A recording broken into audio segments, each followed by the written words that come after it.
Paytm కరో ఈ నినాదం ఎక్కడ చూసినా కనిపించేది వినిపించేది. 2018 తర్వాత డిజిటల్ చెల్లింపులకు కొత్త ఊపొచ్చింది. ఈ పరిణామం పేటీఎంను టాప్ స్థానానికి చేర్చింది. బ్యాంక్ సేవలను కూడా ప్రారంభించింది. సక్సెస్ఫుల్గా రన్ అవుతోంది. దేశంలో ఏ చిన్న వ్యాపారి వద్దకు వెళ్ళినా పేటీఎం క్యూఆర్ కోడ్ కనిపిస్తోంది. కానీ ఉన్నట్టుండి పేటీఎం సంస్థకు reserve bank of India shock ఇచ్చింది. కార్యకలాపాలను నిలిపివేయాలని, కొత్త ఖాతాలను తెరవరాదని సూచించింది. పేటీఎంపై ఆర్బీఐ ఎందుకు కొరడా జలిపించింది? పేటీఎం ఎలాంటి తప్పులను చేసింది? పేటీఎంకు చైనాకు సంబంధం ఉందా? వినియోగదారుల విషయంలో పేటీఎం నిబంధనలను ఉల్లంఘించిందా? Watch the story. పేటీఎం కథకు ముగింపు పడినట్టేనా? ఆర్బీఐ ఎందుకు పేటీఎంపై కొరడ జలిపించింది? చైనా మూలాలు ఉంటే చర్యలు తప్పవా? ఒక కంపెనీ స్థిరంగా ఉందని ఎలా నిర్ధారిస్తారు? సదరు కంపెనీ బలం, ఆదాయం, నగదు నిల్వలు, చట్టబద్ధమైన నిర్వహణ, నియంత్రణల ఆధారంగా అంచనా వేస్తారు. అయితే తాజాగా అందుకు విరుద్ధమైన ఓ స్పష్టమైన ఉదాహరణ భారత్లో కనిపించింది. పేటీఎంపై ఆర్బీఐ కొరడ జడిపించింది. ఆర్బీఐ అంటే రిజర్వ్ బ్యాంక్ ఆఫ్ ఇండియా. భారత్లో ఆర్బీఐ ది సెంట్రల్ బ్యాంక్. ఇక భారత్లో డిజిటల్ చెల్లింపుల దిగ్గజం పేటీఎంకు ఆర్బీఐ నుంచి భారీ దెబ్బ తగిలింది. భారతదేశంలోని మార్కెట్ వాటాలో పేటీఎం 13% ఆదాయం ఉంది. కానీ ఇప్పుడు ఈ దిగ్గజ చెల్లింపుల సంస్థ వ్యాపారాలకు బ్రేక్ పడింది. మార్చి నుంచి పేటీఎంలో డిజిటల్ చెల్లింపులు నిలిచిపోనున్నాయి. ఇక నుంచి పేటీఎంను ఉపయోగించే వినియోగదారులు దీని ద్వారా చెల్లింపులు నిర్వహించలేరు. కరోనా రాకతో భారత్లో డిజిటల్ చెల్లింపులకు కొత్త ఊపు వచ్చింది. ఈ క్రమంలో అత్యధికంగా ప్రచారమైన సంస్థ మాత్రం పేటీఎంనే. దేశంలోని ఏ చిన్న వ్యాపారి దగ్గర చూసినా ఇప్పుడు పేటీఎం క్యూఆర్ కోడ్ కనిపిస్తుంది. ఇక నుంచి ఇది పనిచేయకపోవచ్చు. ఎందుకంటే పేటీఎంను ఆర్బీఐ చంపినంత పనిచేసింది. నిజానికి భారత్లో సేవలు కొనసాగించడానికి పేటీఎంకు ఇప్పటికీ లైసెన్స్ ఉంది. కానీ ఆర్బీఐ తాజాగా విడుదల చేసిన ఉత్తర్వులతో అవి కాస్త లిమిట్ అయ్యాయి. సింపుల్ గా చెప్పాలంటే మార్చి నుంచి పేటీఎంలో చెల్లింపులు చేయడం కష్టమే. ఇది సమస్యను మరింతగా పెంచనుంది. 50 కోట్ల మంది భారతీయులకు సేవలందిస్తున్నట్టు డిజిటల్ చెల్లింపుల దిగ్గజ సంస్థ పేటీఎం చెబుతోంది. 30 కోట్ల మందికి కంపెనీ డిజిటల్ వాలెట్లు ఉన్నాయి. మరో 3 కోట్ల మందికి బ్యాంకు ఖాతాలను పేటీఎం తెరిచింది. చాలా మంది వ్యక్తులు పెద్ద ఎత్తున ఖాతాలను పేటీఎంలో తెరిచారు. మరో నెల తర్వాత ఈ ఖాతాలన్నీ నిరుపయోగంగా మారనున్నాయి. అందుకారణం భారతీయ రిజర్వ్ బ్యాంకు తీసుకున్న బలమైన చర్యలే. తాజాగా రిజర్వ్ బ్యాంకు జారీ చేసిన ఉత్తర్వులు ఆ కంపెనీని దాదాపు మూతపడేలా చేయనున్నాయి. పేటీఎంపై ఎందుకు రిజర్వ్ బ్యాంకు ఇలాంటి చర్యలకు ఉపక్రమించింది? కోట్ల మంది వినియోగదారులు ఉన్న ఈ సంస్థ మూతపడితే ఎలాంటి ప్రభావం చూపనుంది అన్న చర్చ ఇప్పుడు జోరుగా సాగుతోంది. నిజానికి పేటీఎం నిబంధనల ప్రకారం పనిచేయడం లేదంటూ రిజర్వ్ బ్యాంకు పేర్కొంది. బ్యాంకు ఉత్తర్వుల ప్రకారం పేటీఎంను ఆర్బీఐ శిక్షించింది. పర్మనెంట్ విధానాలను పాటించకపోవడంతో పాటు బాధ్యతాపరమైన ఆందోళనలు ఉన్నట్టు ఆర్బీఐ ప్రకటించింది. నిబంధనల్ని పాటించకపోవడం ప్రధాన సమస్యగా తెలుస్తోంది. సింపుల్ గా చెప్పాలంటే డిజిటల్ చెల్లింపుల్లో రిజర్వ్ బ్యాంకు విధానాలను పాటించడం లేదని స్పష్టంగా తెలుస్తోంది. నిజానికి గతంలో నుంచి పేటీఎంపై వివాదాలున్నాయి. తరచూ డిజిటల్ చెల్లింపుల సంస్థ విధానాలపై ఆర్బీఐ ఆందోళన వ్యక్తం చేస్తోంది. నిజానికి 2018 నుంచి పేటీఎం విధానాలపై ఆర్బీఐ కన్నేసింది.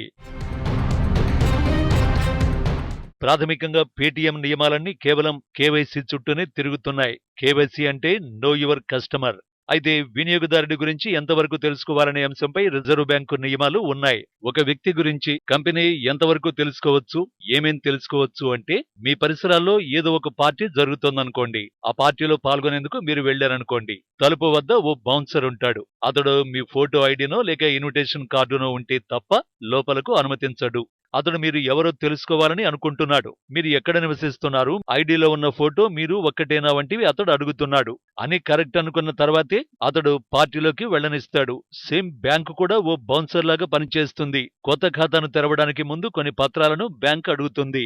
మీరెవరో బ్యాంక్ అధికారులు నిర్ధారించుకుంటారు. మీరు ఎక్కడ నివసిస్తున్నారు, మీరు నిజమైన వ్యక్తేనా కాదా అని బ్యాంకు తనిఖీ చేస్తుంది. వాటికి సంబంధించిన నిర్ధారణ పత్రాలు ఇవ్వాలని, వాటినే తమ ఫామ్లో పూరించమని అడుగుతుంది. ఈ ప్రక్రియనే మనం కేవైసీ అంటాం. ఇది లేకుండా ఏ బ్యాంకు ఖాతాను తెరవడానికి ఎట్టి పరిస్థితుల్లోనూ అనుమతించదు. ఎలాంటి సేవలను అందించదు. అయితే మీరు పార్టీలోకి వెళ్లిన తర్వాత బౌన్సర్ మీ వివరాలు ఎవరికీ వెల్లడించడు. మీ గోప్యతను అతడు గౌరవిస్తాడు. మీ అడ్రస్ వివరాలు తెలుసు కదా అని మీ ఇరుగు పొరుగు వారికి ఈ వివరాలను వెల్లడించడు. అంతేకాదు మీ ఫోటోలు, మీ ఐడీలను ఏమాత్రం తీసుకోడు. తీసుకున్న ప్రపంచానికి పంచుకోడు. నిజానికి అలా చేయకూడదు కూడా. కస్టమర్ సమ్మతి లేకుండా వారి సమాచారాన్ని ఎవరితోనూ పంచుకోకూడదు. ఇది బ్యాంకులకు కూడా వర్తిస్తుంది. వినియోగదారుల గోప్యతను కాపాడాల్సిందే. వారు వినియోగదారుల వ్యక్తిగత సమాచారాన్ని తప్పనిసరిగా రక్షించాలి. చట్టం అదే చెబుతోంది. 2015లో పేటీఎం ఆర్బీఐ నుంచి డిజిటల్ చెల్లింపులకు లైసెన్స్ పొందింది. అంటే ఒక బ్యాంకుకు అవసరమైన లైసెన్స్ పేటీఎంకు వచ్చింది. అలాంటప్పుడు కేవైసీ నియమాలకు పేటీఎం కట్టుబడి ఉండాల్సిందే. కానీ ఆర్బీఐ ప్రకారం పేటీఎం ఈ నియమాలను పాటించడం లేదని తెలుస్తోంది. ఇప్పుడు రిజర్వ్ బ్యాంక్ ఆఫ్ ఇండియా ఈ విషయంలోనే కొరడా జలిపించినట్టు నివేదికలు చెబుతున్నాయి. అంటే పేటీఎం వినియోగదారుల సమాచారాన్ని ఇతరులతో పంచుకుంటున్నట్టు తెలుస్తోంది. అయితే ఈ సమాచారం ఎలా ఇతరులకు షేర్ చేస్తారన్న అనుమానాలు రావచ్చు. అయితే పేటీఎంలో పెట్టుబడిదారులకు ఈ సమాచారాన్ని పంచుకునే అవకాశం ఉంది. అయితే పేటీఎంలో పెట్టుబడిదారులు ఎవరు? ఎందుకు వారికి వినియోగదారుల సమాచారం అవసరం?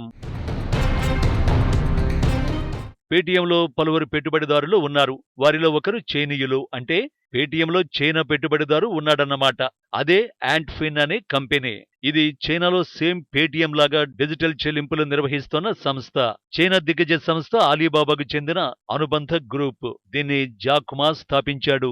గతేడాది డిసెంబర్ నాటికి పేటీఎంలో యాంట్ ఫిన్ కు దాదాపు 10% వాటా ఉంది. నిజానికి భారత్లోని చైనా కంపెనీల కార్యకలాపాలను ఇటీవల పెద్ద ఎత్తున ఢిల్లీ స్కాన్ చేస్తోంది. తాజాగా పేటీఎంపై విధిస్తున్న నిషేధం కూడా ఆ కోవకు చెందినదేనా అన్న అనుమానాలు వ్యక్తమవుతున్నాయి. అలా అనుమానించడానికి కారణం చైనీస్ పెట్టుబడి లింకు ఉండడమే. అయితే ఖచ్చితమైన వివరాలు మాత్రం తెలియడం లేదు. మరోవైపు పేటీఎం కూడా తన కార్యకలాపాలు తగ్గించింది. డిజిటల్ పేమెంట్ దిగ్గజ సంస్థపై రిజర్వ్ బ్యాంకు ఆదేశాలు వెలువడటంతో పేటీఎం షేర్లు భారీగా పతనమయ్యాయి. 48 గంటల్లోనే ఏకంగా 20% షేర్లు పడిపోయాయి. 2 రోజుల్లో ఏకంగా $210 కోట్ల పేటీఎం నష్టపోయింది. అయితే ఆర్బీఐ ఆదేశాలు పాటిస్తామని, సమస్యల పరిష్కారానికి చర్యలు తీసుకుంటామని పేటీఎం తెలిపింది. ఫిబ్రవరి 29 వరకు సేవల్లో ఎలాంటి ఇబ్బంది ఉండదని, యాజ్ యూజువల్ పనిచేస్తుందని పేటీఎం తెలిపింది. అయితే పేటీఎం ఉపయోగించే వారికి ఇది కొంత ఇబ్బందికరమే. అదే సమయంలో ఇతర మార్గాలు కూడా ఉన్నాయి. దీంతో ఆందోళన చెందాల్సిన అవసరం లేదని నిపుణులు చెబుతున్నారు. ఇక పేటీఎంపై ఆర్బీ కొరడా జలిపించడంతో అందరికీ ఓ సందేశం ఇచ్చినట్లయింది. ముఖ్యంగా ఇతర డిజిటల్ చెల్లింపుల సంస్థలకు ఇది ఓ హెచ్చరిక. భారత్లో డిజిటల్ చెల్లింపుల్లో విప్లవం తీసుకొచ్చినంత మాత్రాన నిబంధనలు గాలి కుదిలేస్తే చర్యలు తప్పవని స్పష్టమైంది. ఎంతటి దిగ్గజ సంస్థ అయినా నిబంధనలు పాటించాల్సిందేనని ఆర్బీఐ స్పష్టమైన సంకేతాలు ఇచ్చింది.